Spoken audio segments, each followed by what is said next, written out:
हीरे से भी ज्यादा टैक्स आटे पर लगा, क्या जनहित में फैसला होगा वापस? किसान के सस्ते अनाज को महंगा बेचने वाले टैक्स से क्यों घबराने लगे? क्या किसानों के खाते में आने वाली रकम बढ़ेगी या उसकी भरपाई हो रही है? जब सरकार फ्री बांटती है तो लोग खुश होते हैं, लेकिन जब टैक्स बढ़ जाता है तो नाराजगी बढ़ने लगती है।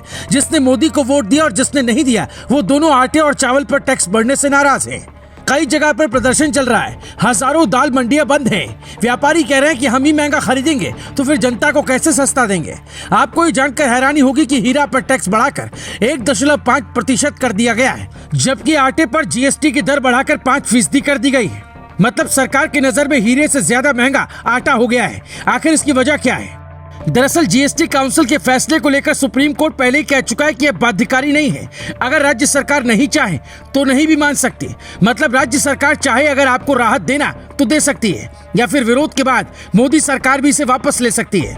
क्योंकि जब जनता की मांग जोर पकड़ती है तो सरकार को झुकना ही पड़ता है। हालांकि सरकार चाहे कुछ भी कर ले, एक बार जब कीमत बढ़ जाती है तो उसे सस्ता होने में काफी वक्त लगता है। इसे एक उदाहरण से समझिए। अभी पेट्रोल जब सस्ता हुआ तो आपने किसी ऑटो या बस ड्राइवर को किराया सस्ता करते नहीं देखा होगा। आखिर क्यों? जब महंगाई बढ़ती है तो कुछ लोग जनता के नाम पर क्यों चिल्लाने लगते हैं? हम आपको समझाते हैं, लेकिन उससे पहले सुनिए कि मोदी सरकार के फैसले से वाकई दिक्कत किसे होगी। दाल चावल आटे का पैकेट जो 25 किलो का है उस पर 5% जीएसटी लगेगा।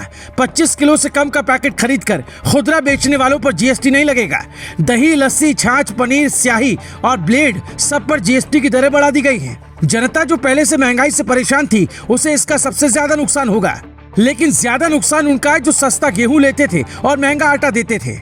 अब आप सोचेंगे कि आखिर में खरीदना तो हमें ही है और हमें ही महंगा मिलेगा, तो इसका समाधान सिर्फ और सिर्फ विरोध से नहीं हो सकता, बल्कि कुछ और कदम उठाने होंगे। कुछ लोग तो इसकी तुलना अंग्रेजों के लगान से करने लगे हैं, लेकिन ये वैसा नहीं है।